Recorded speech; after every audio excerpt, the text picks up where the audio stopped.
Good morning, students. Welcome in physics class from Shivam Model Senior Secondary School. In our last video, we have started our new chapter kinematics और ये हमारा second part होगा इस chapter का। आज हम देखते हैं टाइप्स ऑफ मोशंस। सबसे पहले मोशन हमारे पास तीन तरीके का हो सकता है, मतलब on the basis of its dimensions. One dimensional motion, two dimensional motion and three dimensional motion. सबसे पहले one dimensional motion. A particle moving along a straight line or a path is said to be undergo one-dimensional motion. For example, motion of a train along a straight line, freely falling body under gravity. जब हमारा कोई भी particle एक straight line पर या एक straight path पर move करता है तो उसे हम बोलते हैं वन डायमेंशनल मोशन, क्योंकि वहाँ पर जब हम मोशन को मेज़र करते हैं वो हम सिर्फ वन डायमेंशन में मेज़र करेंगे। जैसे कि हमारे पास कोई भी ट्रेन मूव कर रही है अलोंग ए स्ट्रेट लाइन और या कोई भी फ्रीली फॉलिंग बॉडी है under the effect of gravity. Now two dimensional motion, a particle moving in a plane is said to be undergo two-dimensional motion. For example, motion of a shell fired by a gun or cannon boards, coins, etc.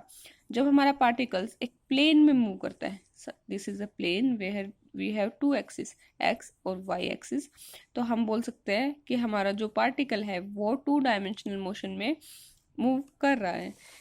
Now, three-dimensional motion. A particle moving in a space is said to undergo three-dimensional motion. For example, motion of a kite in sky, or motion of an aeroplane, etc.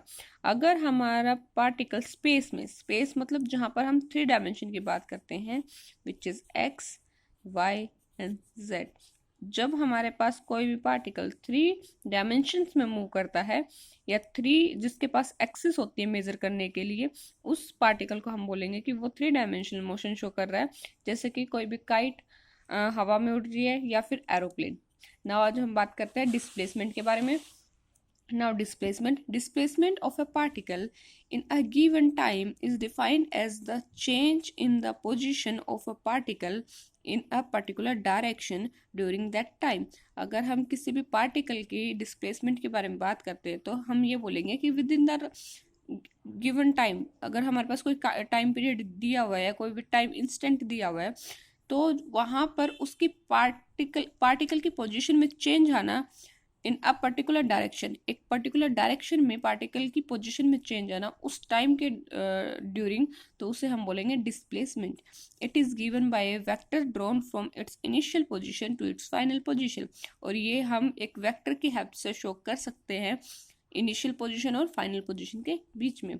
Now uniform speed and uniform speed and uniform velocity.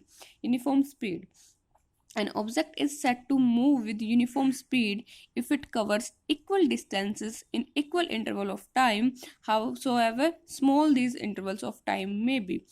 अगर हमारा object uniform speed show कर रहा है तो उसका मतलब वो equal distances, suppose करें इक्वल डिस्टेंस शो करेगा with in equal intervals of time. ये हमारे पास सपोज करें ए बी सी डी, हमारे पास क्या है, इक्वल डिस्टेंसेस हैं, और यहाँ पर ये है ना इक्वल टाइम में ही इस डिस्टेंस को कवर कर रहे हैं, चाहे हमारा टाइम इंटरवल कितना भी स्मॉल हो, लेकिन वो यूनिफॉर्म स्पीड ही कहलाएगी। Now uniform velocity, an object is set to move with uniform velocity if it covers equal displacements in equal interval of time, howsoever small these intervals of time में B.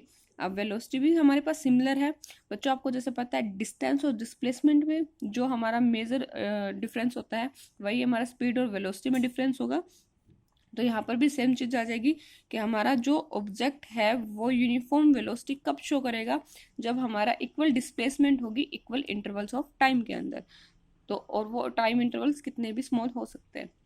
Thank you students.